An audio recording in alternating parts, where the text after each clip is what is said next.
Allah Subhanahu wa taala berfirman, "Wa nabluukum bisyarri wal khairi fitnah wa ilaina turja'un." Kullu nafsin dha'iqatul maut, setiap jiwa akan merasakan kematian. Wa nabluukum bisyarri wal khairi fitnah, dan kami akan menguji kalian dengan keburukan dan menguji kalian dengan kebaikan. Dan kepada kamilah kalian akan dikembalikan. Ini sering saya sampaikan bahwasanya jangan dibayangkan oleh kita bahwasanya ujian itu hanyalah kesulitan saja. Ya. Bukan hanya sakit, kesulitan, kekurangan harta.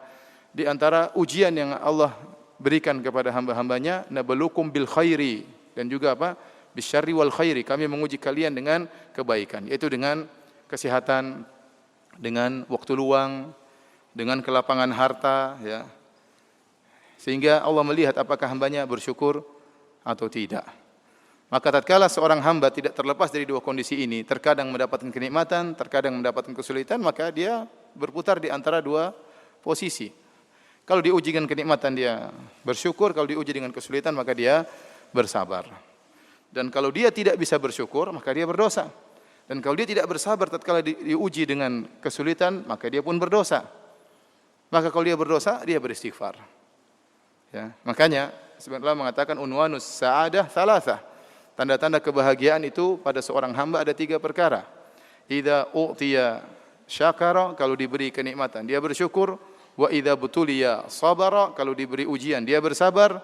Wa idza aznaba istaghfar, kalau dia berdosa dia beristighfar. Maka barang siapa yang berpindah kondisinya dalam 3 kondisi ini, diberi kenikmatan dia bersyukur, diberi ujian dia bersabar, tatkala berdosa segera dia beristighfar, maka inilah hamba yang bahagia, hamba yang bahagia.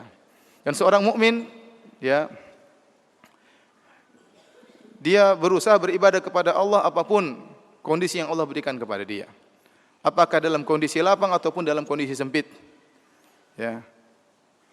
Oleh karenanya Nabi sallallahu alaihi wasallam bersabda, "Ajaban li amril mu'min, innal amrahu kullahu khair." Sungguh menakjubkan perkara seorang mukmin, sungguhnya perkaranya seluruhnya adalah kebaikan, adalah yang terbaik. Wa laysa dzalika illa lil mu'min, dan ini tidak bisa dialami kecuali oleh seorang mukmin.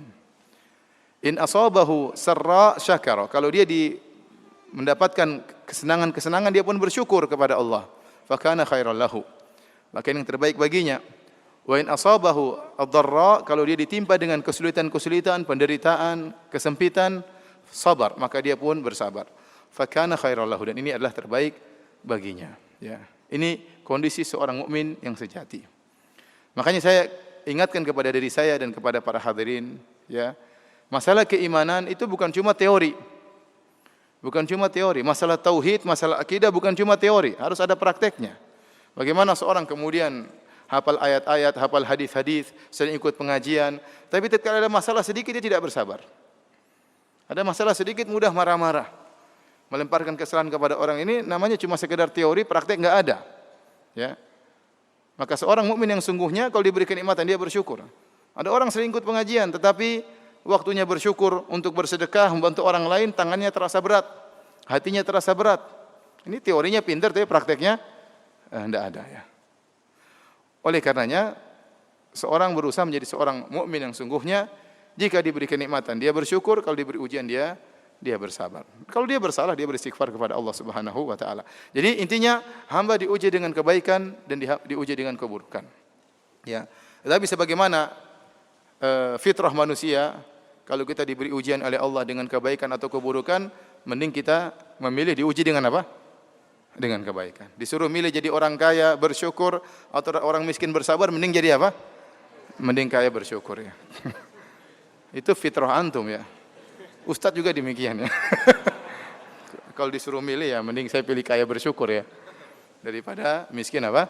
Bersabar. Dan ini perkataan Mutarrif bin Abdullah rahimahullah, beliau berkata, la an u'afa fa ashkur ahabbu ilayya min an ubtala fa asbir. Saya diberi kelapangan oleh Allah Subhanahu wa taala, dijauhkan dari kesulitan, kemudian saya bersyukur, lebih saya sukai daripada saya diuji kemudian saya bersabar, ya. Tapi jadi masalahnya para hadirin hadirat, ya, kenapa tadi saya katakan ibadah syukur ibadah yang berat? Kenyataannya kebanyakan orang yang diuji dengan kemiskinan, dengan kesempitan, ya, dengan kesulitan, banyak yang lulus dari ujian tersebut. Mereka lebih mudah bersabar. Dan kebanyakan orang yang diuji dengan kekayaan, kelapangan, itu tidak bisa bersyukur. Mereka tidak lulus dalam ujian. Ini jadi masalahnya di situ. Makanya Nabi SAW mengatakan, "Ittala'tu ala al-jannah, fawajadtu anna aktsara ahliha al-fuqara."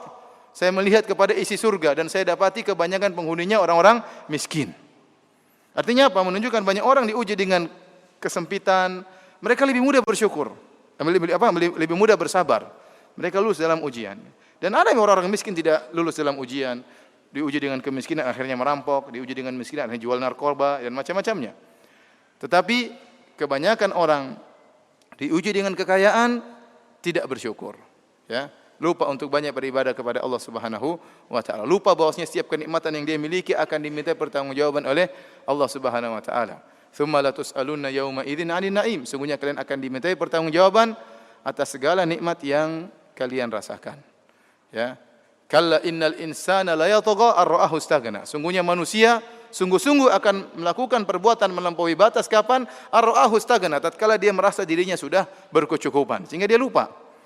Ya. Makanya saya ulangi lagi, kebanyakan orang diuji dengan kekayaan tidak lulus. Kebanyakan orang diuji dengan kemiskinan apa? Lulus. Saya tanya lagi sama antum. Antum pilih mana?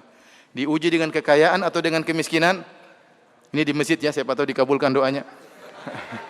Diuji dengan apa? Dengan apa? Kekayaan. Masih ngeyel. Saya sudah jelaskan. Bahwasanya kebanyakan orang diuji dengan kekayaan tidak lulus. Kebanyakan orang diuji dengan kemiskinan apa? Lulus. Sekali lagi pertanyaannya. Pilih mana? Diuji dengan kekayaan atau dengan kemiskinan? Kekayaan. Tidak ada khilaf kayaknya. Kenyataannya para hadirin hadirat yang dirahmati Allah Subhanahu wa taala, menjadi orang bersyukur, apakah syukur dengan kekayaannya, syukur dengan kesehatannya, syukur dengan ilmunya, syukur dengan waktu lapangnya, ya. Ini tidak mudah. Ya.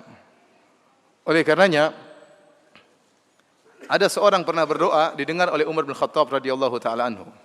Diriwayatkan oleh Imam Ahmad dalam kitab Az-Zuhud. Dia berkata, "Allahumma ja'alni minal aqallin." Ya Allah, jadikanlah aku termasuk orang-orang yang sedikit.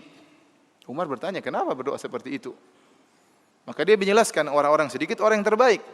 Kata dia, bukankah Allah berfirman, wa ma amana ma'ahu illa qalil. Dan tidak beriman kepada Nabi Nuh kecuali apa? Sedikit orang.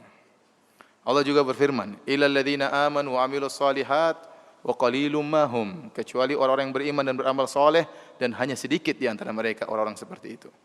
Kemudian juga Allah Subhanahu wa taala berfirman, wa qalilun min ibadiyas syakur. Hanya sedikit dari hamba-hambaku yang bersyukur. Hanya sedikit dari hamba-hambaku yang bersyukur. Ini kenyataan. Ya. Karena ibadah syukur bukan ibadah yang mudah. Dan iblis telah bersumpah untuk menghalangi orang dari bersyukur kepada Allah.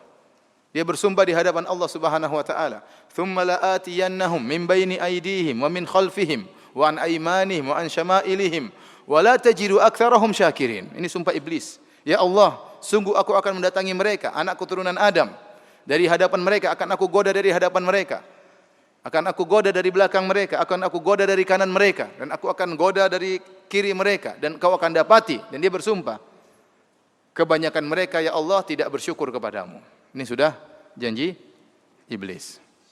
Sehingga sebagian ulama mengatakan seandainya ada ibadah yang luar biasa, lebih hebat daripada syukur, maka iblis akan melakukan godaan yang luar biasa. Sampai untuk menghalangi orang bersyukur, iblis menggoda dari segala arah. Ya, supaya orang tidak bersyukur. Karena kalau tidak bersyukur masuk neraka jahanam. Ya. Maka digoda dari depan, dari belakang, dari kanan, dari kiri. Wala tajidu aktsarahum syakirin. Dan engkau akan mendapati kebanyakan mereka tidak bersyukur. Dan Allah telah membenarkan kata Allah, wa qalilun min ibadiyas syakur. Hanya sedikit dari hamba-hambaku yang bersyukur kepada Allah Subhanahu wa taala. Baik, hadirin dan hadirat yang dirahmati Allah Subhanahu wa taala, perintah untuk bersyukur dalam Al-Qur'an sangat banyak. Ya. Seperti firman Allah Subhanahu wa taala, "Fadhkuruni adzkurkum washkuruli wala takfurun." Ingatlah aku maka aku akan mengingat kalian. Washkuruli, bersyukurlah kepadaku, wala takfurun, dan janganlah kalian ingkar, kufur nikmat. Jangan kalian kufur nikmat, ingkar terhadap kebaikanku. Bersyukurlah. Itu dengan beribadah kepada Allah dan yang lainnya. Ya. Kemudian juga Allah berfirman, "Anishkurli wali walidayka ilayal masir." Bersyukurlah kepadaku, berterima kasihlah kepadaku dan berterima kasihlah kepada kedua orang tuamu. Dan kepada akulah kalian akan dikembalikan. Bahkan Allah Subhanahu wa taala memerintahkan para nabi juga untuk bersyukur.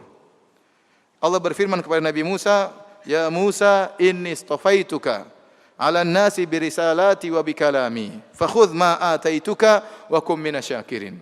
Wahai Musa, sungguhnya aku telah memilih engkau, ya, dilebihkan daripada manusia-manusia yang lain. Aku milih engkau dengan risalahku. Aku menjadikan engkau seorang rasul. Wa bi kalami, dan aku berbicara langsung dengan engkau. Sehingga Nabi Musa diberi gelar dengan kalimullah, yang berbicara langsung dengan Allah Subhanahu wa taala. Kata Allah, "Fakhudh ma ataituka," maka ambillah apa yang aku berikan kepadamu, ambillah Taurat, ambillah hukum-hukum yang aku turunkan kepadamu. Wa kum minasyakirin, dan jadilah engkau menjadi orang-orang yang bersyukur, ya. Jangankan kita untuk diingatkan bersyukur, para nabi juga diingatkan oleh Allah untuk bersyukur kepada Allah Subhanahu wa taala.